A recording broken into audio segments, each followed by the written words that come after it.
You're listening to Hooked on Startups, where every week you'll hear from some of the most talented, inspiring, and successful entrepreneurs who share their real-life stories, how they overcame challenges and failures, and how they mastered success.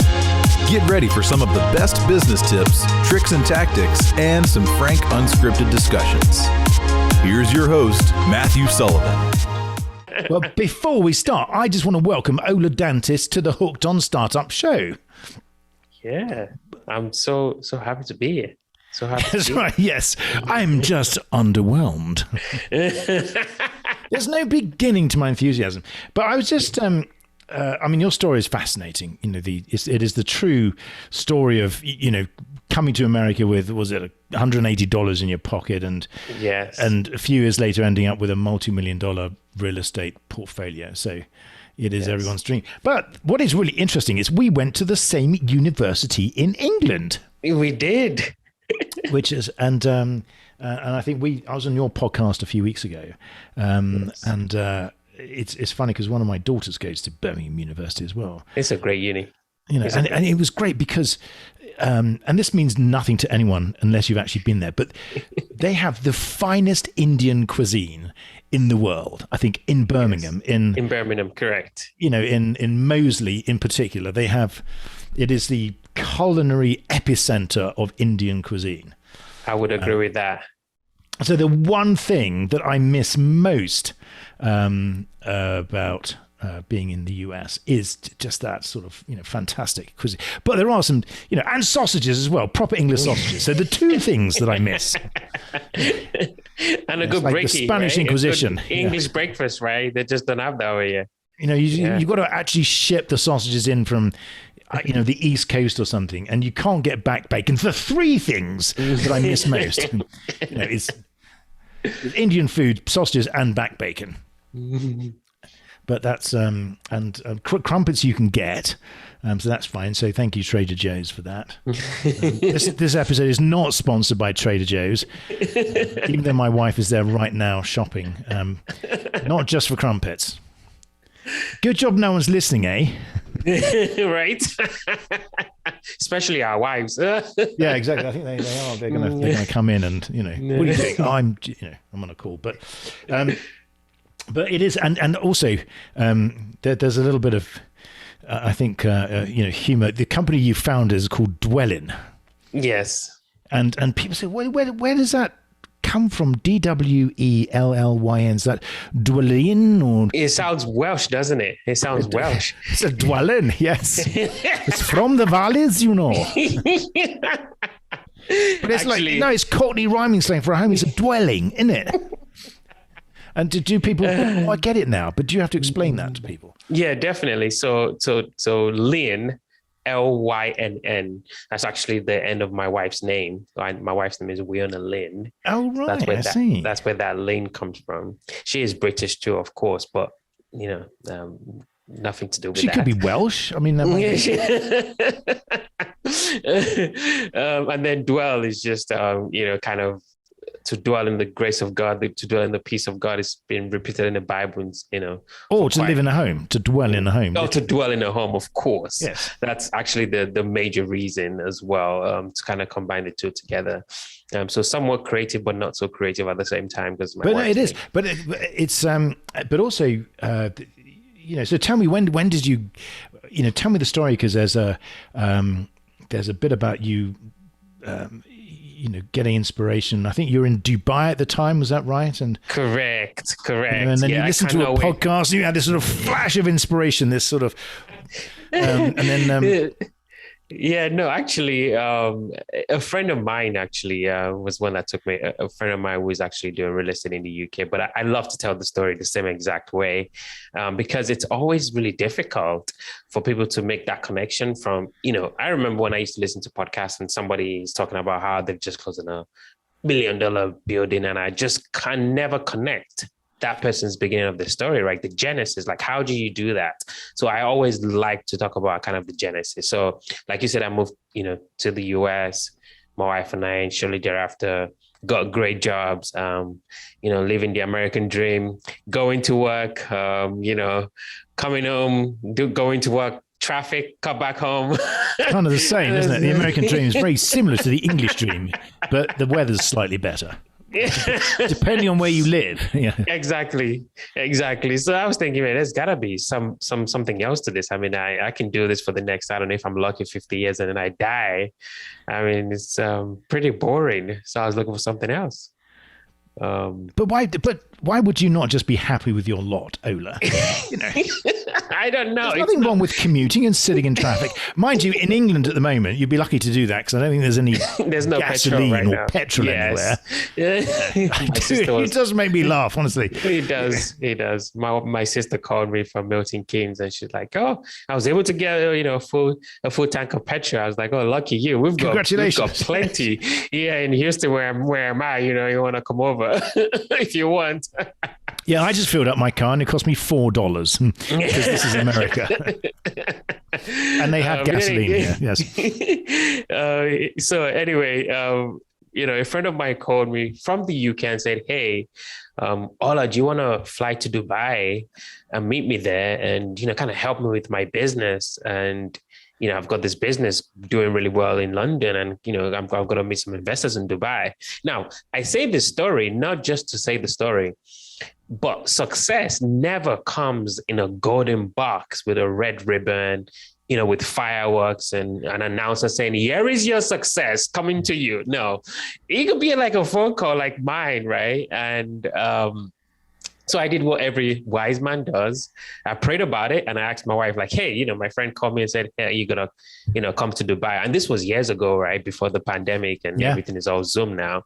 So she was like, "Do you want to try Skype? Have you heard of Skype?" I mean, why do you have to travel thousands just to have this meeting with your friend? And anyway, long story short, I was on the plane to Dubai, convincing my wife that this was a great idea and I could learn something. And so essentially was, hotel room, very, classic standard, no frills hotel room. We were not like quad biking in the You mean desert. the Burj Al Arab? I wish. The Bush, not even the Bush Al Arab. I think this was like, just really class standard hotel, right? 750th floor, presumably, yeah. And my friend and I, he was telling me how it was, completely. So when was this? Because I remember, was this at the height of the sort of the Dubai property boom? This was like was this long time ago? Or was this is probably like 2015. I would say. Oh, okay. So that was because Dubai had this huge bump, and then the collapse around 08, 09. So okay, so yeah. Yeah. And, I was just kind of helping my friend out at the time, right? Don't forget, I still had that thing at the back of my mind of, hey, you got to do something else with your life, not just going to a cubicle every single day, right? And I saw he was completing on these transactions, right? As we call in the UK, complete. We call it close in the US. And I was like, oh my goodness. I was going back on the plane and I was thinking, maybe I could do this property thing in the US, but I knew nothing about it. How hard can it be, realistically? And this guy's doing it, and he's doing pretty well. So I thought, hey, well, I don't really know anything about properties, but my other best friend does Google. So when I go back to the US, I just started Googling and I stumbled upon Bigger Pockets, and then I, got on their podcast. Because I saw that Joe Fairless is on your board in Dwellin, because I've never met him, but I've been on his podcast, because Joe Fairless is the best real estate investing podcast ever. But when you stumbled across Bigger Pockets, I started Googling and got on Bigger Pockets, got on their podcast, and I started from the bottom. This is important too. I'm not just telling the story just to tell the story. So if you're starting out, this is how you can do it. This is one way to do it. What made you say there's a bit missing here? So you're in Dubai, now suddenly you're in the US. I saw, we spent like 3 days in a hotel room with my friend. I had some understanding of his business. So on my way back to the US in the plane, I was like, I think I should do this, right? But like I said, I didn't know anything. You were in the US at that time, sorry. I was in the US, yes. I just went there, yes. I was. Not enough coffee. Yeah, and it's okay. So go back and told my wife, like, hey, I learned a bunch of stuff about property, but I don't know anything about it, but I'm going to learn, right? That's what I do every day. I'm going to learn, right? She's like, okay, whatever. So I listened to the podcast from Bigger Pockets from the bottom all the way to the top, but I noticed something. So on your journey to success, pay attention. Every single guest on the Bigger Pockets podcast always reference a book, Rich Dad, Poor Dad. Robert Kiyosaki, exactly. Yeah. Yeah. And I was like, I don't know what this book is, but then I went to my second best friend, Amazon. If you want to be successful, that should be your second best friend. You have to read a lot. Anyway, I bought the book from Amazon and I read the book in like supersonic speed, obsessively. Yes. And the best way I could describe this, Matt, was after reading that book, I was like, my brain got like a uppercut. Like everything I was trying to like talk to myself about going to work, coming back home, doing it again. It was like, I felt like he stole my idea and put it in a book like in 1992, right? I was like, oh my goodness, this is what I've been trying to figure out. So, shortly thereafter, 2-3 months after that, I bought my first property. A duplex in Baltimore, Maryland, not too far from Johns Hopkins Hospital. And then, as they say, the rest was history. So I'm going to stop there, and then But and it's a great story. But what I mean, again, the process of buying a property, particularly when you're making your first investment, that's the hardest thing, I would have thought, because you can either just go for something because you live in Houston, is that right? Or I now live in Houston. This was in Baltimore, Maryland. So we'll get there. Yeah. So you bought presumably you weren't living in Baltimore at the time. I was living in Baltimore. Oh, you were. I beg your pardon. Remember? So I was going to say, so that's fine because to buy a property in another state. So what made you choose that property, and how did you get the capital together to do that if you didn't already have it? And what was going through your mind? What made you choose that one property? Oh, you asked the best questions, Matt.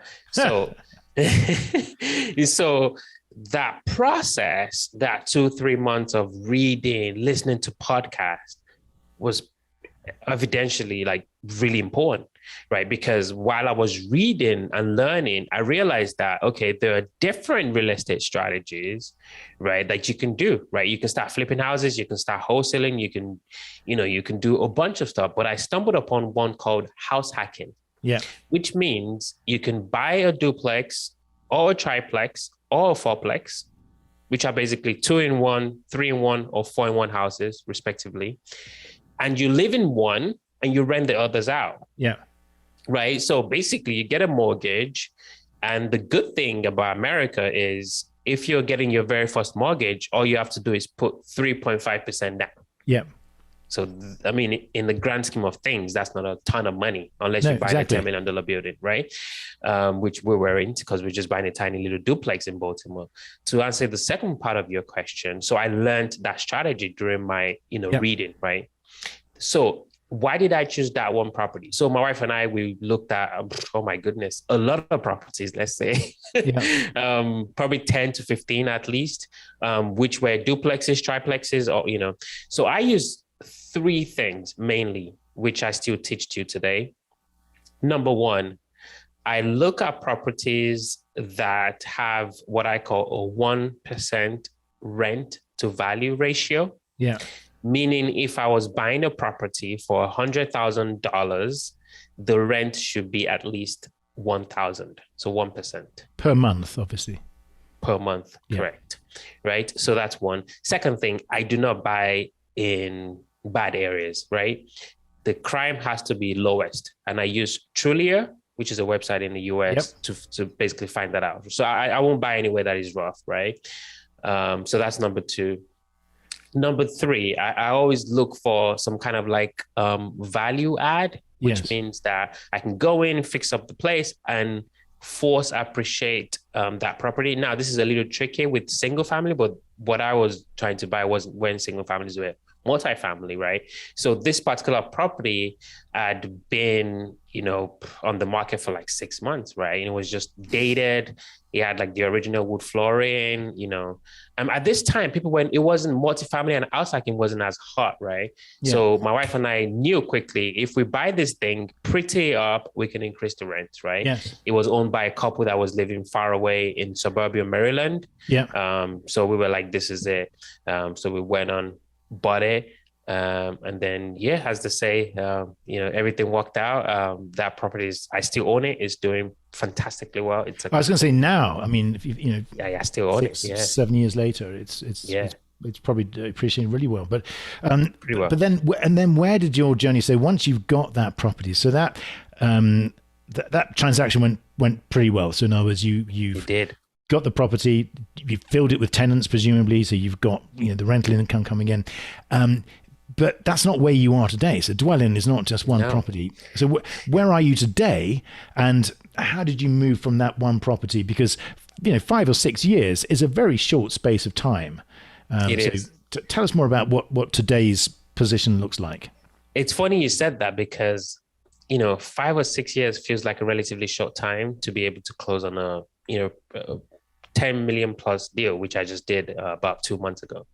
Now, it did, when I was living through the 5 years, it felt like forever. Yeah. Like, when am I going to get my big deal done, right? But so after we bought the duplex, any wise person would just go, keep doing this, keep buying more duplex, triplex, but I don't want to my own too much. I wouldn't say I was wise. So I met a partner who said, Ola, let's go flip some properties down the street. You're going to make $50,000. By the way, newsflash, that was a bad idea. Yeah. Well, you only know that afterwards, though, don't you? Right. Vision 20. Yeah.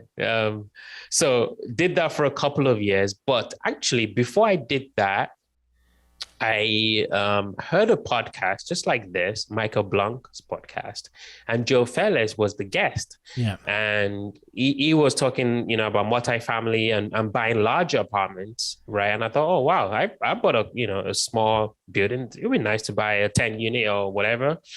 And at the end of the interview, this is also a success hack, right? Remember what I said, never comes in a golden box.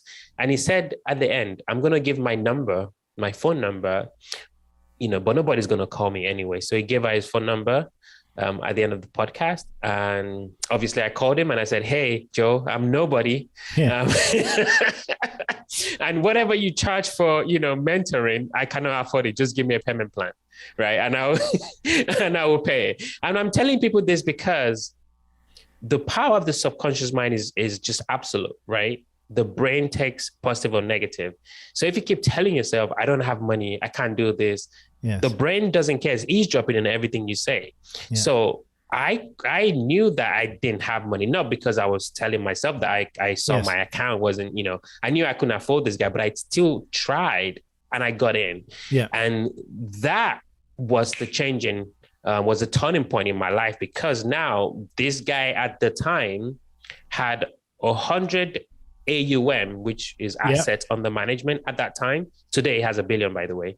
And he took me under his wing and showed me everything he was doing. Yes. So even though I was learning to buy my apartment, my first large apartment, I got diverted because I met a partner that said, let's go flip some houses. So I flipped some houses for about 2 years or so, hated it, different conversation, did not like flipping. And then went back to continue my mentoring on the job. But at that time, some of the guys in my cohorts, guys and girls in my cohorts, were already buying their first 100-unit apartment. Yeah. So I lost some time. So, but that 5 years could have been compressed, actually, Matt. But I lost those 2 years just messing around with little tiny build and tiny projects. I mean, there's presumably a ton of valuable experience. I mean, because and the interesting thing is, I suppose it's quite attractive if you're looking at flipping houses where you were in Maryland. I would imagine there were quite a few relatively low cost houses. So it seems attractive that you think, oh, I can buy this house for $50,000 and how much is it going to cost? And I'll have it for a few weeks and flip it. And so let's explore that for a bit, because you did it for a couple of years. You're sort of glossing over it, but I think there probably are some huge lessons that you learned in what it's like to try and flip houses, because all the TV programs that we see, make it look as if it's a slam dunk every time. So was that your experience? About the slam dunk, I'll say yes and no. I think most importantly, I knew myself, right? I realized that I didn't have the temperament to flip houses. Yeah. It's just not my thing, right? I'm a perfectionist, but I didn't realize this until I was driving all the contractors crazy, like how they didn't paint the corners properly. And, their work was just shabby. And, I was just really annoying because I was there every single day, right?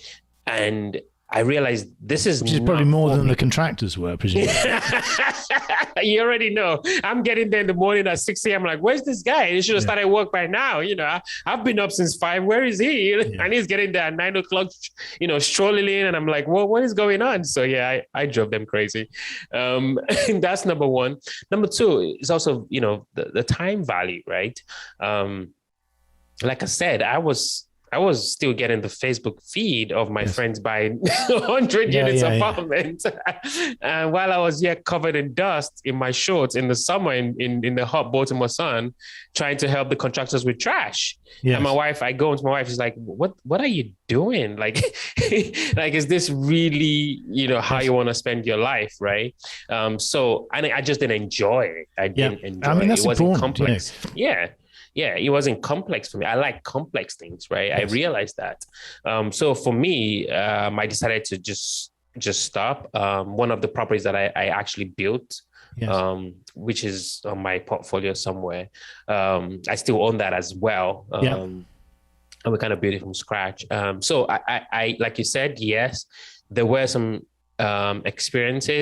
technical experiences in terms of constructions, cost and things like that, and project managing, a project, I did like really just got out project. I didn't do any kind of lipstick on the pig, as they call it. I did all my projects were got out, like take everything out and start again with architects and planning and things like that. So that was great. But it just, like I said, just wasn't my thing. Now I'm looking at, quotes of like 100,000, 50 for roofs and things like that. So it's a little bit different, but some of those experiences does help somewhat. And you say that you're attracted more to complex things. Is that the,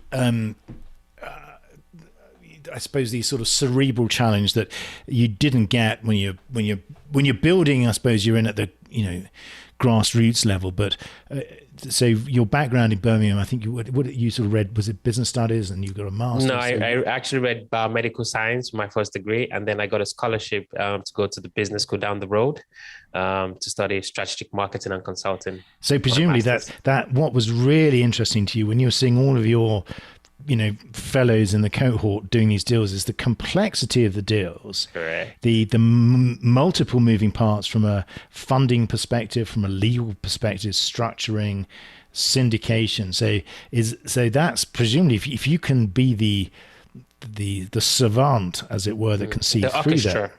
Right. So is that what brought you sort of closer to these bigger deals? Yes, and it's really fascinating because now. The deal we just closed, like I said, I told you before we hit recording, is just plus, just above $10 million. Yeah. And you feel the magnitude, right? And I always tell people as well, you feel like a gross insufficiency of you because it's such a big project, right? It's not like you standing in your flip project by yourself telling the contractors what to do. This is bigger than yourself. We've got lawyers, we've got contractors. I mean, just the pre-closing. It's just a lot of people. Like I got probably over 3,000 emails that was copied on. So it's just, you can just feel the magnitude, right? But the important thing, and presumably the success of these projects, is entirely dependent on the ability for you to project manage all of those people. Because 100%. Like an orchestra, 100%. As you were saying earlier, without the conductor, it doesn't matter how good the first violinist is, if it comes in at the wrong time. Exactly. And if I don't make sure that my lawyer doesn't say the wrong thing to my brokers before we actually get the deal on the contract, because he's going to kill the deal. So not only am I managing my lawyer, but I'm also managing my broker's ego. Yes. All at the same time. but also just understanding the dynamism of my team. Yes. And knowing how to move people around, and have to, the beauty of words, right? I tell people these are very esoteric elements that people don't focus on, but quite important to get a deal from start to finish. I mean, a deal like ours, 100%. How did you find this deal? So again, you're fixing and flipping houses in Baltimore. You've obviously become inspired by listening to Joe Fairless, and you became part of his mentoring program. So you've got a certain amount of information, but information is only as good as the person that executes it. So how did you take that information, that idea, and how did you execute that? How did you put the wheels into motion so that you could start playing in a much bigger ballpark? That's such a good question. So as part of our cohort, we can all partner with each other. So I partnered with some GPs, general partners, that's what we call them, and they were investing in Houston, Texas. So I partnered on the deal. Deal went great. As a matter of fact, I think they're trying to sell that deal right now. So going through full cycle. But I was still in Maryland, in Baltimore at the time, just finishing up my my second project at the time. And I was like, maybe we could actually move to Texas. I was telling my wife this because I was struggling to find really good deals in Baltimore, but not only finding good deals, but finding investors who cared for Maryland, and especially Baltimore. Yes. When I spoke to them, they're like, I really like Texas right now. So I'm like, I think I should be in Texas. I bring up this because this is really important. So I told my wife yet again, let's pack up. Remember, we moved from our apartment in suburban Maryland to Baltimore in the city, where we could never find parking, to this new building we just bought. Now I'm like, baby, I think it's Texas. I think that's where it's at right now. So do you think your wife should probably get all the applause and I think she plaudits for your success? Not. And she's like, again, I'm like, I promise you this is the last time. So, this is really important. Left all our properties, which we still own them in Baltimore. We moved. My baby was like 2 years old at the time, I think, or 3, I can't remember. And we moved down. My wife was pregnant as well. Yes. We moved down just before the lockdown last year and moved to Houston.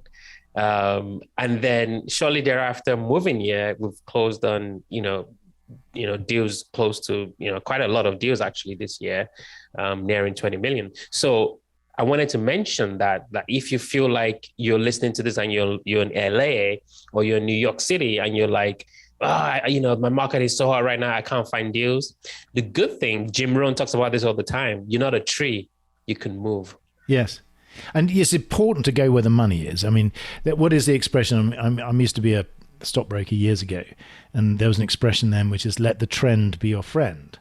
So in other words, there are money moves, and the smart money moves to areas. And I think the trick is really just to follow that, not to keep banging your head against the wall, trying to, trying to, what is it? The other expression, hell is the definition of madness, is doing the same thing over and over again, expecting a different outcome. Exactly. But that's great. So then, so you had your cohort, you had people that you were working with. Are you now much more of a, I wouldn't say an individual, but are you now really pulling the strings for your own deals as opposed to being like a GP alongside other people? Yeah. So in this industry, it's very difficult to do this by yourself. Full stop. So to answer your question, yes. So on this deal that we've just closed on, I'm one of 3 GPs. So 3 people is still not enough to to really. We have a property management company, thankfully, to help us with the day-to-day operations. So I have no interest whatsoever to be just the main guy. Yeah. Because the work is just a lot. So you usually would have other partners. So right now I just have 2 other partners. Actually, luckily, husband and wife team. We gel together. And we just do most of our deals together. And, I'm a big believer in having loyalty. I think that's a really big value for me. Just like if you have a wife, you're not just going to be going, so you just have to choose a partner in business as well and just stay with that partner, right? As opposed to partnering with this person and then partnering with that person. And then I'm not saying it's right or wrong. for me as a value, I just rather just keep with just same partners. Because I think, again, my experience of real estate is that it has to be a very collaborative business. You cannot be all things to all people because, as you rightly say, there are so many moving parts in any real estate transaction. And I think the successful people are the people that partner up and have long-term business partnerships. Yes. And I've seen some of these real estate partnerships that go back decades, where they just amass huge amounts of experience within 100%. their partnerships, which gives them the ability to do deals that work. Because, I mean, tell us a bit about some of the pitfalls, some of the mistakes that people make when they don't have the benefit of that experience. I could write a book on this, man. Yeah. I'm just trying to write a book, so I'm just going to need some ideas. I think, number one, I think the intangible part of business gets lost, right? And I think we don't talk about that enough. Like, I can bombard the listeners with like technical and jargon and cap rates, but like, that's great. But do you know how to deal with people? Do you know how to use your words, for war? Because business is war, right? As subtle as it might be or might seem, it is war. On our last deal, we had 12 other competing offers, and we won that deal, right? And I joke with people that I actually wrote a poem to the seller, right? I didn't call it a poem. Ha ha, we won. Ha ha, we won. We won. Ha. Oh, well, no, this was before we won. We won. You lost. Before we won, right? Maybe that's why we won. Yeah. But I think that intangible part of business and winning is so critical, and being aware of those things really helps you to get to where you're trying to get to. So here's a question I can ask you that occasionally I get, Brits on this podcast as well. And it's something that I found when I came over here, 8 years ago, was that it is, despite all of the huge technological advancements, it's still very much, the business world seems to be very much driven by relationships, more so than I experienced in England. And that may be because I didn't notice what it was like when I was in England, because, when you're in the place, sometimes you can't see. But do you feel that over here, that it's, in some respects, it is more old-fashioned, mano a mano, dealing with people that you know, like, and trust? That's more the case. Is that what you found? 100%. I'm in a business where we're buying large assets, okay? So this is not like going to buy, a tiny house down the street. So the gatekeepers in our industry are called brokers, not real estate agents, brokers. So these guys wake up every day to get large apartment owners to sell their asset. Yeah. That's a craft, right? That's multiple steak dinners, like really, keeping relationship with these owners. So I have to keep relationship with the brokers. Yes. With the same method, right? Calling, dining, golfing, right? So that part cannot be skipped. And in our industry, there are different categories of deals, right? There could be something we call listed deals, which is it gets blasted out. Everybody sees the property. And there's some we call off-market deals, which is they haven't blasted it, but some groups have seen the property. Yeah. And then there's something called off market, which is like you're the only person looking at the deal. So if you let the guy win when you took him to play golf, that's when you get the off deals. Yeah. Exactly. The reason I'm bringing this up to your question is 100%. 100%. It's relationship based, is what you know and who you know. Completely unfair business. But it's not unfair because you were able through, it's sort of a meritocracy to a certain extent. So it's not quite the sort of country club closed shop that some people may think, because if through your own determination and desire to succeed and your own ability, you're able to build those relationships, and that's a good thing. I mean, would you agree? Yeah, I mean, I think there's an element of luck as well. And there's also the fact that someone like me understand the realm that I find myself in, America, and the system, right? It's a strictly capitalistic society. You have to understand the game that you're playing, and you have to make sure you're in that game positioned to win. But I'm saying a lot. So you're without creating saying your much. own luck to a certain extent. Yes, it's exactly right. So, and I say this because I think this is really important as well. So that's how I think I've got into the spot I found myself.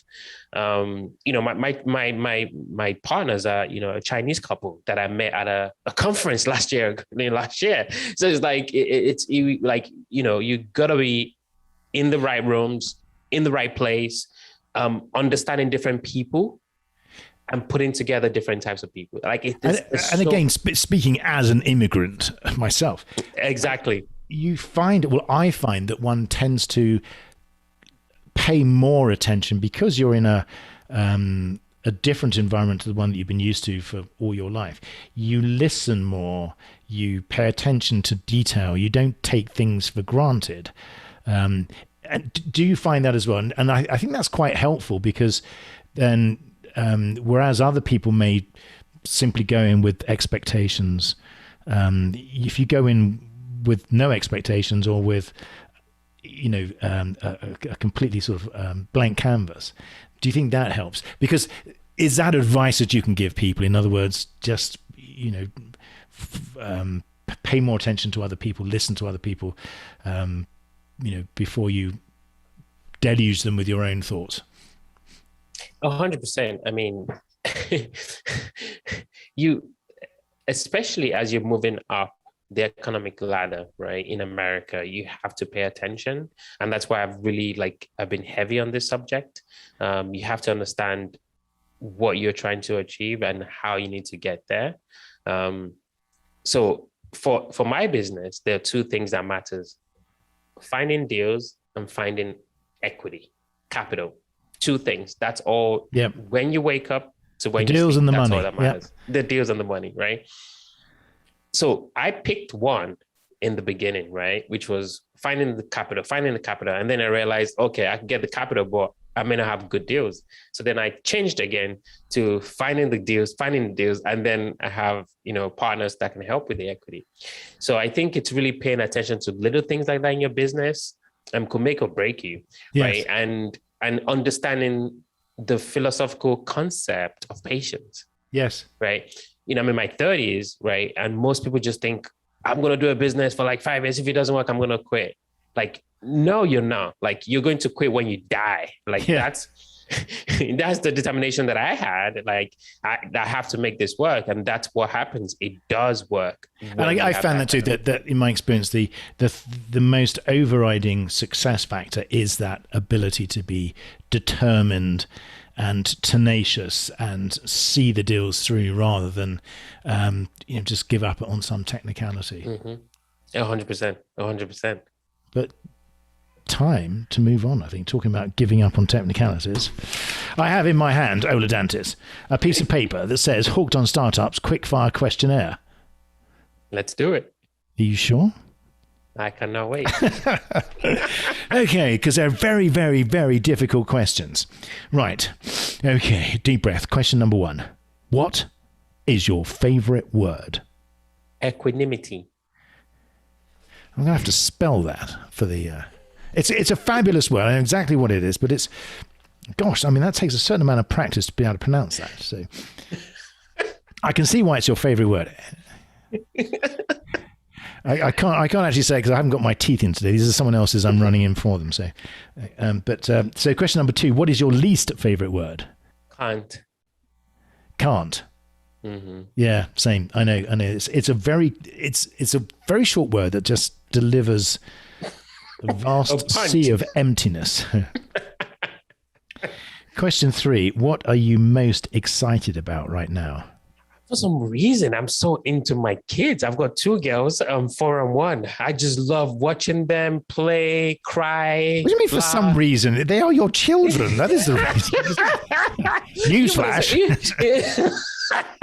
You would have experimented, say like a deal, or I'm No. my It kids. could be anything. No, I mean it's fantastic. Yeah, I mean that's. I am enjoying my kids right now, just watching them grow and like they're just getting tall every day like a weed. It's just amazing. No. I mean I too have young children, and it's killing me because they are growing so fast, and you know, so it's no the.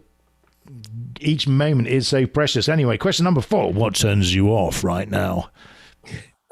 These are really good questions, by the way. Sluggishness. Sluggishness / can I have two? / lack of common sense. As a business owner, I'm not seeing a lot of common sense sometimes. I'm like, oh, come on. You're so slow and you lack common sense. Come on, let's go. My favorite word in that case is fatuous. Oh, interesting. You know, it's like, why couldn't you do the deal because of this? That's just fatuous. I think I'm trying out different words, like you try pants or shoes. You know. Anyway, question number 5: what sound or noise do you love? None. I meditate every day at 5 a.m. and I've got this Apple AirPods, and you can actually silence just no sound whatsoever. Silence is golden. So question 6, what sound or noise do you hate?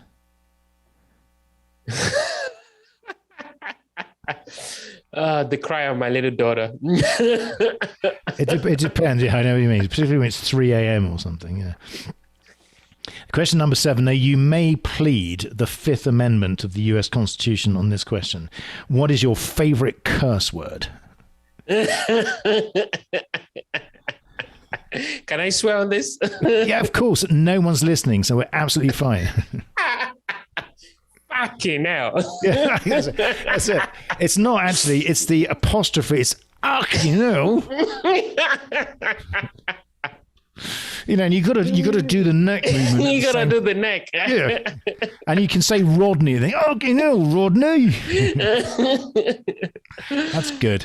No one will understand that. That was a reference to Only Fools and Horses.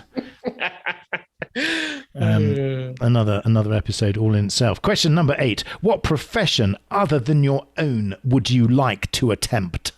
That is so good. These aren't my questions. I stole them, but anyway, carry on. A stand-up comedian, actually. Oh, very good. And question number 9. What profession would you not like to attempt?